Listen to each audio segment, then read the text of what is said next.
মদ সম্পর্কে বক্তব্য রাখছিলাম। জি, মদ খাওয়া হারাম, মদ খাওয়া জায়েজ, মদ খাওয়া না জায়েজ। তো আমি বলতে বলতে আমি একটা কথা বললাম যে এক পর্যায়ে মদ খাওয়া জায়েজ, তো বাকি যে মালখোরগুলা বসেছিল বলছে সুবহানাল্লাহ, এতদিন পর একটা বক্তা এসেছে, পারফেক্ট কমিটি নিয়ে এসেছে। জি, এতদিন পর পারফেক্ট বক্তা এসেছে। জি, আর পালায়েন না, আবার হয়তো বক্তা জায়েজ করে দিয়েছে, দু প্যাক মেরে আসি, ওটা আবার করিয়েন না। জি ভাই, বসে থাকেন। এক পর্যায়ে মদ খাওয়া জায়েজ। আর একটা বক্তার নাম আমি আপনাদেরকে বলছি, চিনতে পারবেন, আব্দুল্লাহিল মারুফ, কলকাতা। হ্যাঁ, তো ওই নদিয়াতে উনিও একদিন বলছিলেন যে মদ খাওয়া জায়েজ, আর আরেক জায়গায় বলছিলেন যে ওই নদিয়াতে আরেক জায়গায় বলছিলেন যে জান্নাতে 4টি নদী রয়েছে। কয়টি? 4টি। পবিত্র কোরআন দলিল 4টি। কি কি? একটা পানির নদী, একটি মধুর নদী, একটি দুধের নদী, একটি মদের নদী। মদ মদ মদ। আল্লাহ মানুষকে জান্নাতে মদ খাওয়াবে, আল্লাহ মানুষকে জান্নাতে মদ খাওয়াবে। আর যেমনই এই ভাষা বলা, পিছন দিক থেকে কয়েকটা আদা মালখোর লাফিয়ে উঠে বলছে নারে তাকবীর আল্লাহু আকবার, নারে তাকবীর আল্লাহু আকবার। আমাদের ঝাড়খণ্ডে, বিহারে অত নারা লাগাই না, তবে ওই কলকাতার সাইডে নারাটা বেশি লাগে। আসসালাম। ওই কলকাতা সাইডের নারাটা বেশি লাগে। আর যেমনই বলে দিয়েছে মদ আল্লাহ জান্নাতে খাওয়াবে, ও মালখোর লাফিয়ে উঠে বলছে নারে তাকবীর আল্লাহু আকবার। কমিটির লোক গিয়েছে ওর কাছে। কমিটির লোক যে কি ব্যাপার, হে এত তকবীর কেন দিচ্ছিস, কি হয়েছে? কইছে হুজুর কি বলে শুনলি? হুজুর বলে ওদিককার মানুষ, হুজুর কি বলে শুনছিস? আল্লাহ নিজেই জান্নাতে মদ খাওয়াবে। ওই দুনিয়ার মাল খেয়ে যদি প্র্যাকটিস না থাকতো জান্নাতে খাবি কি? হে, বুঝলেন? দুনিয়ার মাল খেয়ে যদি প্র্যাকটিস এখন থেকে না করিস তো জান্নাতে খাবি কি? তো কাহা কা বাঁশ কাহা লাগা দিয়া। তো ওই জন্যই কোরআনের ভাষা শুনতে গেলে খুব ধ্যান দিয়ে শুনতে হয়। তো চলেন, পবিত্র কোরআনে মহান আল্লাহ কি বলছেন আমি আমার অল্প জ্ঞানে মাথায় যত লিখেছে আমি আপনাদেরকে সামনে উজাড় করছি। পবিত্র কোরআনে মহান আল্লাহ বলছেন কি, চলেন শুনে আসি, ধ্যান দিয়ে শুনবেন। বিসমিল্লাহির রহমানির রহিম। ওয়ামা খালাকতুল জিন্না ওয়াল ইনসা ইল্লা লিয়াবুদুন। আমার আল্লাহ কত সুন্দর করে বললেন, পৃথিবীর মানুষেরা, আমি তোমাদেরকে পৃথিবীতে পাঠালাম, সৃষ্টি করলাম, বানিয়েছি, তোমাদেরকে শ্রেষ্ঠ করে তোমাদেরকে পৃথিবীতে পাঠালাম। জি, পৃথিবীতে আমার আল্লাহ পাঠিয়েছেন, তাই না? এটা বিশ্বাস হচ্ছে তো? কোন দিকে ধ্যান আছে জি ভাই? আমাদের দিকে না অন্যদিকে? আরে আল্লাহ পৃথিবীতে আমাদেরকে পাঠিয়েছেন, এটা আপনারা মানছেন কি মানেন না বলেন? হ্যাঁ মানছেন, মাশাআল্লাহ। তো পৃথিবীতে আমাদেরকে পাঠিয়েছেন, এখানে একটা কোশ্চেন বাচক চলে এলো। কোশ্চেন, আমার আল্লাহ বলছেন তোমাদেরকে পাঠালাম, কেন পাঠালেন? কি উদ্দেশ্যে পাঠালেন? কি কারণে পাঠালেন? জি, চলেন আজকের বক্তব্য করতে করতে আমার যতক্ষণ সময় আছে, আমার একটাও ভাষা যদি আপনারা নিতে না পারেন, 2টা ভাষা আপনাদেরকে দিচ্ছি, 2টা আপনারা নিয়ে নেন, ইনশাআল্লাহ ঈমান খুলে যাবে।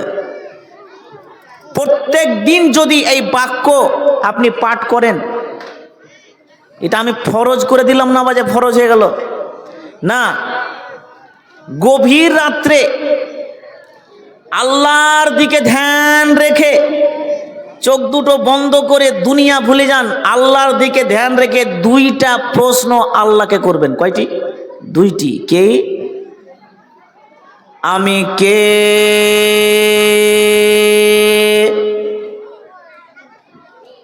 আমি কেন? আমি কে? আমি কেন? ওই আসমান জমিন বানানে ওয়ালা আমি কে, আমি কেন? জি, এই পৃথিবী বানানে ওয়ালা আমি কে, আমি কেন? আমার আল্লাহ বলছেন, বান্দারে,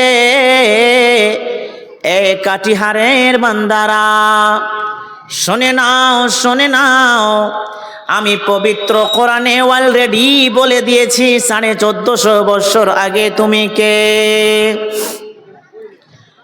আমার আল্লাহ বলছেন, তোমরা মানুষ, তোমরা মানুষ। পবিত্র কোরআনে মহান আল্লাহ কত সুন্দর করে বলে দিয়েছেন, ওয়ামা খালাকতুল জিন্না ওয়াল ইনসা। আমি এটা কেটে দিয়ে একটু বলে দিলাম, তোমরা মানুষ, আমি তোমাদেরকে সৃষ্টি করেছি। শুধু তাই নয়, যতগুলো মাখলুক তৈরি করেছি, সমস্ত মাখলুক চাইতে সব চাইতে দামি করে তোমাকে সৃষ্টি করলাম।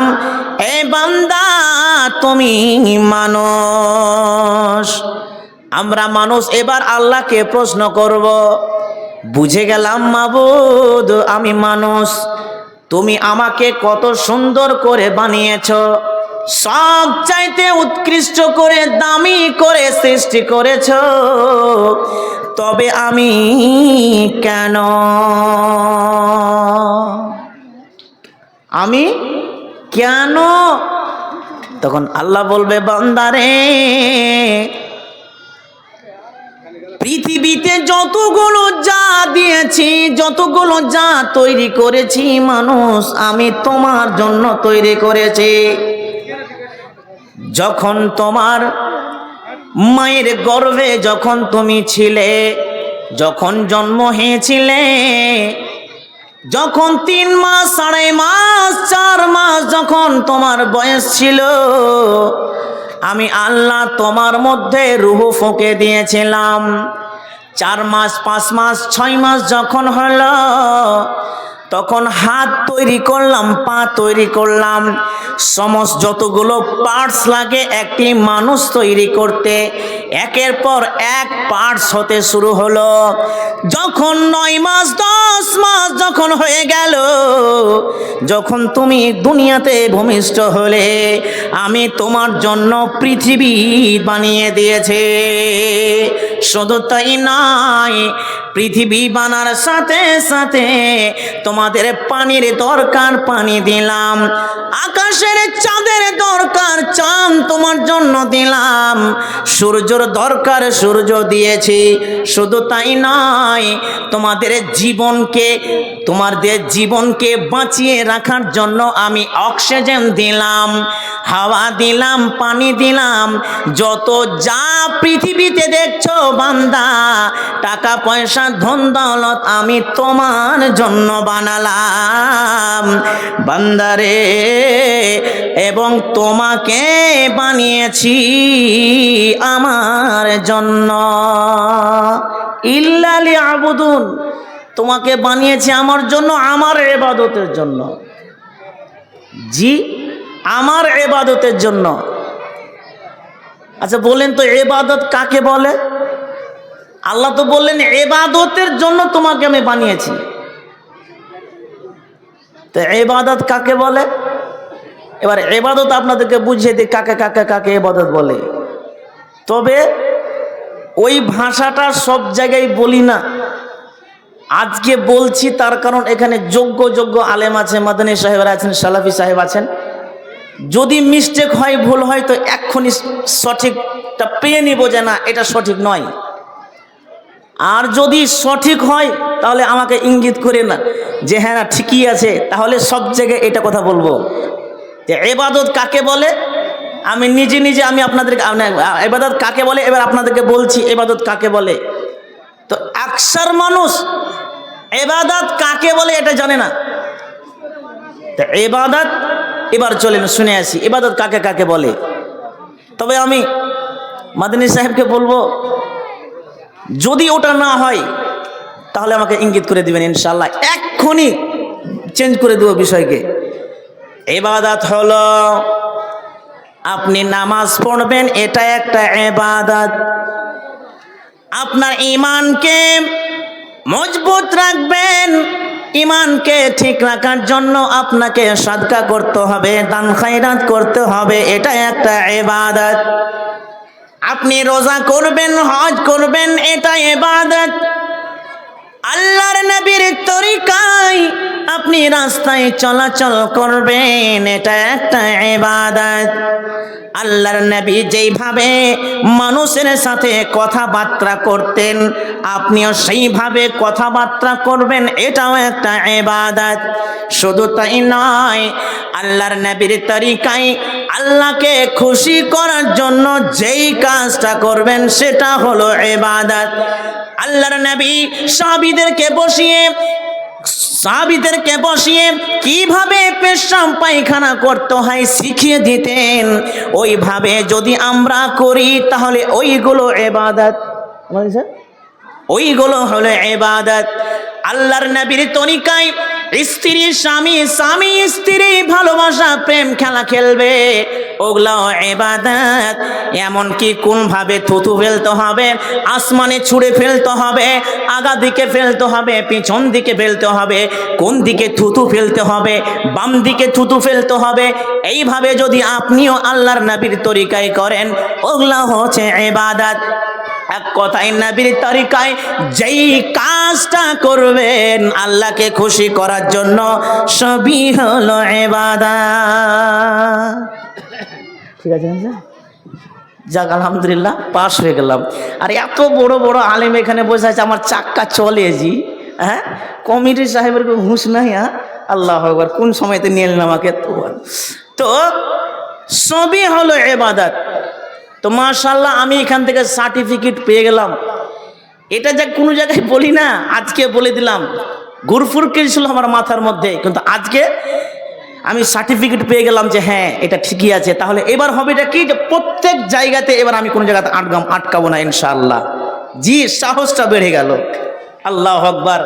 জি, তো আজকে আমার কাছে যিনারা বসে আছেন, আল্লাহু আকবার, ওনাদের মতো হতে গেলে আমাকে এখনো 50 বছর পড়তে হবে, 50 বছর পড়তে হবে। ওনারা আমার সামনে বসে আছেন, কিন্তু আমি হাত নড়িয়ে নড়িয়ে কথা বলছি বিয়াদবের মতন, অপরাধ মাফ করবেন। ইজ্জতের মালিক হচ্ছে আল্লাহ। জি, ইজ্জতের মালিক কে? আল্লাহ। আমার আব্বাজান গোটা 35 বছর থেকে বক্তব্য রেখেছেন, মাদানী সাহেব চিনছেন। তা আমি আমার আব্বার ছোট বেটা, সবচাইতে ছোট বেটা। তো আমার যে 5 নম্বর, আমার যে 5 নম্বর 6 নম্বর ভাইগুলো আছে না, হ্যাঁ 5 নম্বর ভাইগুলো আছে, ওদের বড় আমাকে বলে, হালাকি আমি সবচাইতে ছোট, 8 নম্বর। 8 নম্বর আমি, দেখতে মনে হচ্ছে খুব বয়স, কিন্তু খুব ছোট। কিন্তু ইজ্জত দেনে হলা হচ্ছে আল্লাহ, ইজ্জত আল্লাহ দিয়েছেন, তাই না? আল্লাহু আকবার। পবিত্র কোরআনে মহান আল্লাহ বলছেন, ওয়াত ইজ্জু মান তাশা ওয়া তুযিল্লু মান তাশা।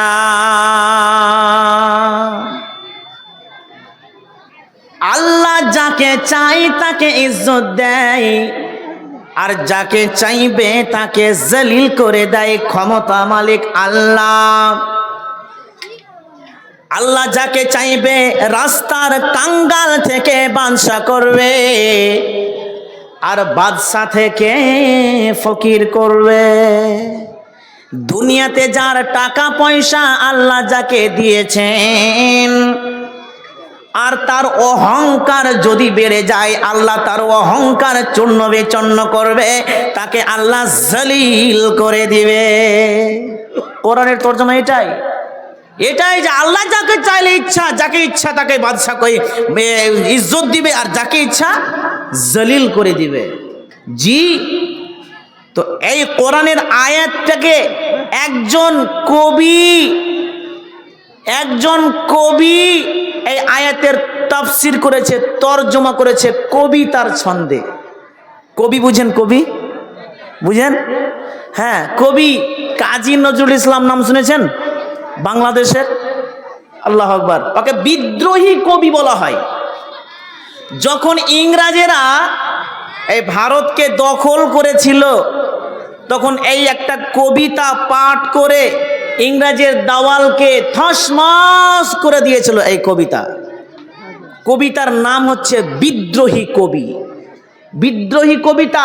আর যখন থেকে বিদ্রোহী কবিতা সে পাঠ করেছে তখন থেকে তার নামও হয়ে গেছে বিদ্রোহী কবি। বিদ্রোহী কবিতা পাঠ করব? জি, শুনেলেন। 4 লাইন বলছি যে কবিতা কি জিনিস, ওটা আপনাদের খালি বলছি, তারপরে অত ইজ্জু মান্তাসা অত জিল্লু মান্তাসার তরজমা কবিতার ছন্দে বলবো।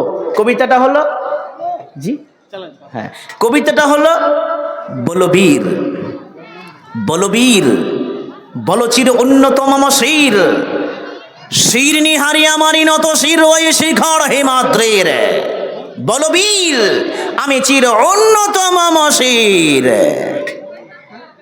বল মহাবিশ্বের মহাকাশ ছাড়ি, চন্দ্র সূর্য গ্রহ তারা ছাড়ি, দোলক ভোলক ঘোলক ভেদিয়া খোদার আসন আরো সেদিয়া উঠিয়াছি চির বিশ্বময় আমি বিশ্ববিধাত্রীর। মামলালাটের রুদ্র ভগবানী জলে রাজ রাজ টিকা দীপ্ত জয়শ্রীর, বলবীর আমি চির উন্নতম শির, শির নিহারি আমারি নত শির ওই শিখর হিমাদ্রির, বলবীর আমি চির উন্নত শির। জি, এটা হচ্ছে বিদ্রোহী কবিতা। আর কাজী নজরুল ইসলাম সাহেব অনেকগুলো কবিতা করেছিলেন, যেমন আপনারা জানছেন এই কবিতা পদ্য, সেটা হচ্ছে ত্রিভুবনের প্রিয় মোহাম্মদ এলো রে দুনিয়ায়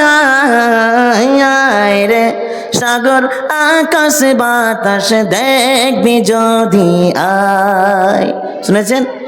এখানে কিছু লফজগুলো উল্টা পাল্টি আছে, বেদাতির লফজ ঢুকে আছে, তো এগুলো হচ্ছে কাজী নজরুল ইসলামের কবিতা। তাই অত ইজ্জু মান্তাসা অত জিল্লু মান্তাসা একজন কবি কবিতার ছন্দে তর্জমা করছে কিভাবে? আসছে পথে আধার নেমে, তাই বলে কি রইবি থেমে, আসছে পথে আধার নেমে, তাই বলে কি রইবি থেমে, বারে বারে জ্বালবি বাতি হয়তো বাতি জ্বলবে না, তাই বলে তোর ভিড়রে মতো বসে থাকা চলবে না, তাই বলে তোর ভিড়রে মতো বসে থাকা চলবে না। আলোকম ছায়া হাসি অবশ্রু বিধাতার দুটি দিক, কাঙ্গাল কখনো রাজ্য নদীতে রাজাই চাইছে ভি। এটা ওর তর্জমা টানছে কেমন করে? এখানে বলছে আলো ছায়া হাসি অশ্রু, আল্লাহর হচ্ছে দুটা দিক। আল্লাহর কয়টা দিক? 2টা দিক। এবার আপনাদের গুনিয়ে দিই আল্লাহর দুটা কি কি দিক। যেমন এই যে বললাম আলো ছায়া, আকাশের যে চাঁদ রয়েছে ওই চাঁদটা কি আলো? আকাশের চাঁদ হচ্ছে আলো। আর আমরা যে জমিনে দাঁড়িয়ে হয়ে থাকি আমাদের পাঁজরে একটা ছায়া পড়ে থাকে, ছায়া। আমি হাত নড়ালে ও হাত নড়ায়, আমি দৌড়লে ও দৌড়ে, আমি বসলে ও বসে, আমি খেলে ও খায়, সেটা কি? ছায়া। তো আকাশের চাঁদ ওটা হচ্ছে আলো, আর জমিনে যেটা পড়ে আছে ওটা হচ্ছে ছায়া। তো আলো ছায়া দুটা দিক। এহ জগৎ পরজগৎ দুটা দিক, রাত দিন দুটা দিক, জান্নাত জাহান্নাম দুটা দিক। মানুষ মরলে কোথায় যাবে? হয়তো জান্নাত না তো জাহান্নাম, নাকি? জান্নাত না তো জাহান্নাম, দুইটাই না দিক, তাই না? নর নারী দুটা দিক, বাদশাহ ফকির দুটা দিক, তাই না? তো ওই জন্যই কবি বলছেন আলোক ও ছায়া হাসি অশ্রু বিধাতার দুটি দিক, কাঙ্গাল কখনো রাজ্য নদীতে রাজাই চাইছে ভিক। এটা একটা ঘটনা দিয়ে বুঝিয়ে দিই আপনাদেরকে। জি ইনশাল্লাহ এবার মাদ্রাসার খিদমতের দিকে আসবো। ঘটনাটা কি? একটি গ্রামে 2 জন স্বামী স্ত্রী খেতে বসেছে, মাংস দিয়ে ভাত খাচ্ছে। এই কবিতারই কথা এবার বলছি, গোটা ভালো করে তর্জমা করে বলে দিচ্ছি। দুইজন স্বামী স্ত্রী খেতে বসেছে, দুপুরবেলায় মাংস দিয়ে ভাত খাচ্ছে। সেই সময় একটি ফকির দরজার কাছে এসে ভিক্ষা চাইছে, খেতে দাও, খেতে দাও, খিদা লেগেছে, খেতে দাও। সহ্য করতে পারি না, সকাল থেকে দাঁড়ে ঘুরে করে পেটে কিছু পড়েনি, খেতে দাও। এই কথা যখন বারবার করে ডাক আসতে শুরু করলো, বারবার করে ডাক আসতে শুরু করলো, ওই সময় স্বামী তখন স্ত্রীকে বলছে, ও প্রিয়তমা, যাও যাও, ওই বাইরে লোকটি বসে আছে, তাকে তুমি তাড়িয়ে এসো, তাকে তাড়িয়ে এসো। ঘ্যান ঘ্যান করছে, ভালো লাগে না। স্বামীর অর্ডার পেয়েছে স্ত্রী, ফকিরটিকে তাড়িয়ে এলো। ফকিরটিকে তাড়িয়ে আসার পর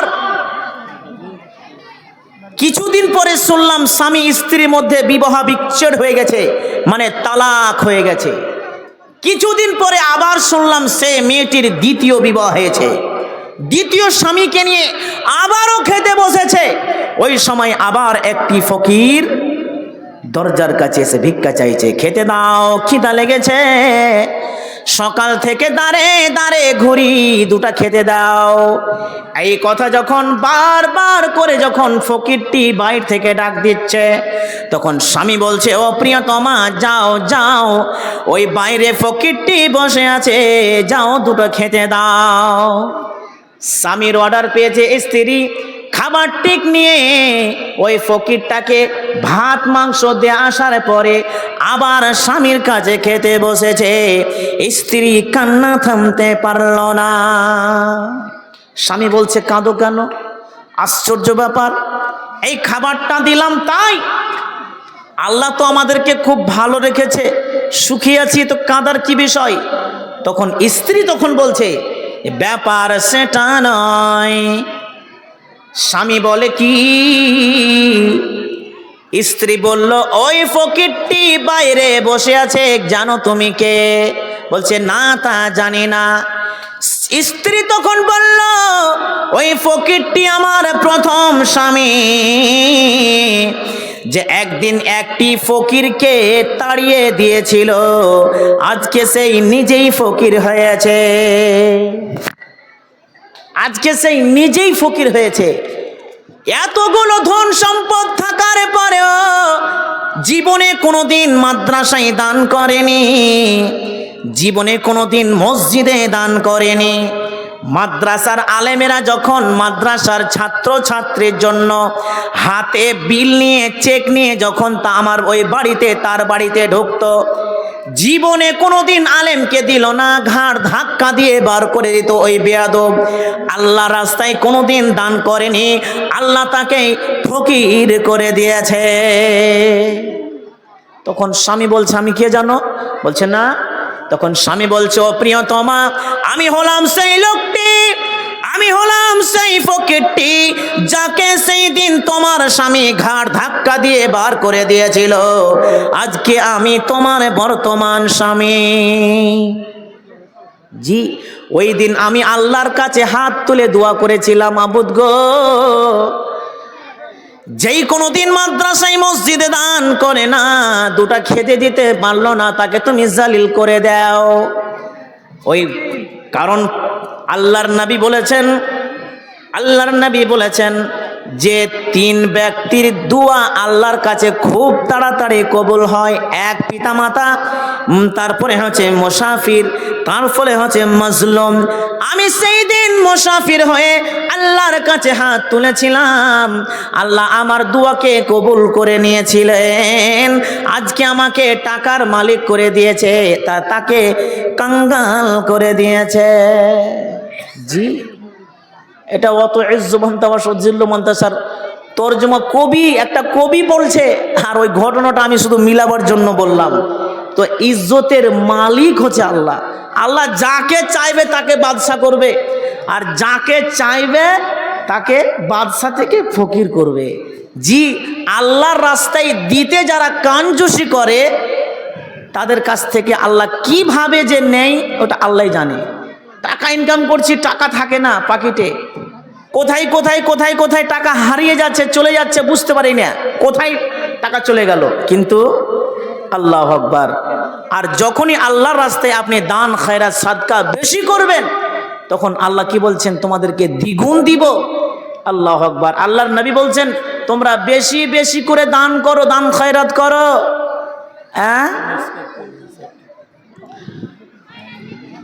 মা ফাতেমাকে বলছেন যে ফাতেমা, জাহান্নামের আগুনকে হারাম করার জন্য, জাহান্নাম থেকে বাঁচার জন্য একটা যদি খেজুর হয়, খেজুরটাই দিয়ে তুমি জান্নাত তুমি কেনো, আর জাহান্নামের আগুনকে তুমি হারাম করো। জি, আল্লাহর নবীর বেটিকে এত বড় যদি কথা বলে, তাহলে আমরা কত না গুনাহগার। আমাদের গুনাহ খাতা ভরতে ভরতে ভরতে অনেক ভরে যায়।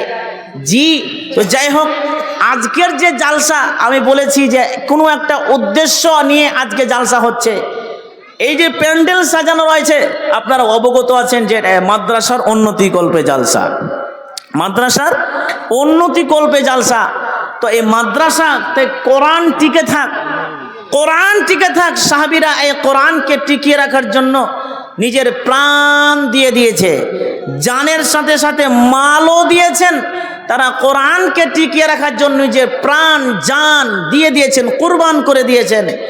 তো আমি আপনাদেরকে জান দিতে বলি না, জি, আমি মাল দিয়ে এই মাদ্রাসাগুলোকে, এই কোরআন টিকে থাক, মাল দিয়ে হাদিস টিকে থাক, দুনিয়াতে আলেম তৈরি হোক, আলেম আমাদের মাদ্রাসাতে হাফেজা তৈরি হোক, আলেমা তৈরি হোক।